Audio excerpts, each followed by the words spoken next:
5 मेंढक एक साथ किसी जंगल से जा रहे थे।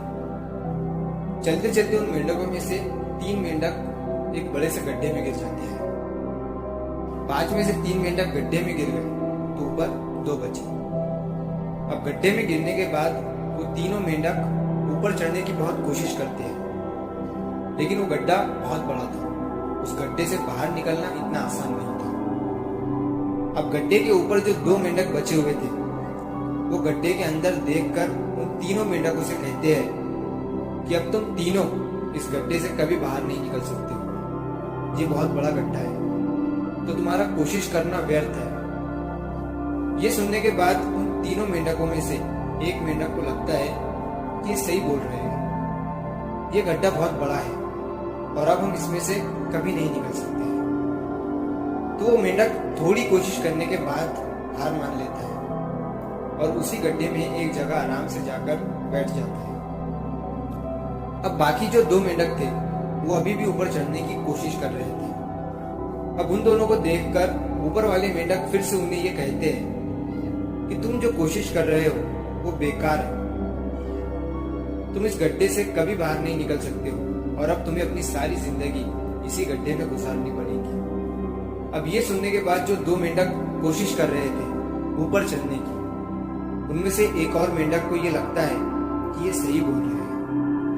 अब हम इस गड्ढे से कभी बाहर नहीं निकल सकते हैं और वो भी हार मानकर बैठ जाता है। लेकिन अभी भी उनमें से एक मेंढक ऊपर चढ़ने की कोशिश कर ही रहा था। ऊपर वाले 2 मेंढक उसे भी कहते हैं कि क्या तुम्हें सुनाई नहीं दे रहा है? उन दोनों ने हार मान लिया है और तुम अभी भी ये सोच रहे हो कि तुम इस बड़े से गड्ढे से बाहर निकल सकते हो। वो ऊपर वाले दोनों मेंढक उसे बोलते रहे, लेकिन उनकी बातों का उस मेंढक पर कोई असर नहीं हुआ और वो मेंढक कोशिश करता रहा और कोशिश करते करते वो उस गड्ढे से बाहर निकल गया। अब उसे वो सारे मेंढक देख रहे थे कि ये बाहर कैसे निकल गया। मैं आपको बताता हूँ कि वो मेंढक बाहर कैसे निकला। वो मेंढक इस बड़े गड्ढे से इसीलिए बाहर निकला क्योंकि वो मेंढक बहरा था, उसे कुछ सुनाई नहीं देता था। तो इस कहानी से हमें ये सीख मिलती है कि जब हम जिंदगी में कुछ अच्छा करते हैं तो बहुत लोग आते हैं हमें रुकने के लिए, तरह तरह की बातें करते हैं। लेकिन अगर आपको अपने काम में कामयाबी हासिल करनी है तो पहले बन जाओ। उनकी बातों का अपने ऊपर कोई असर ही मत होने दो, क्योंकि सबसे बड़ा रोग क्या कहेंगे लोग। लोग तब भी कहते हैं जब आप कुछ नहीं करते और तब भी कहते हैं जब आप कुछ करते हो। तो चाहे आप कुछ करो या ना करो, लोगों का काम है कहना और वो तो कहेंगे ही।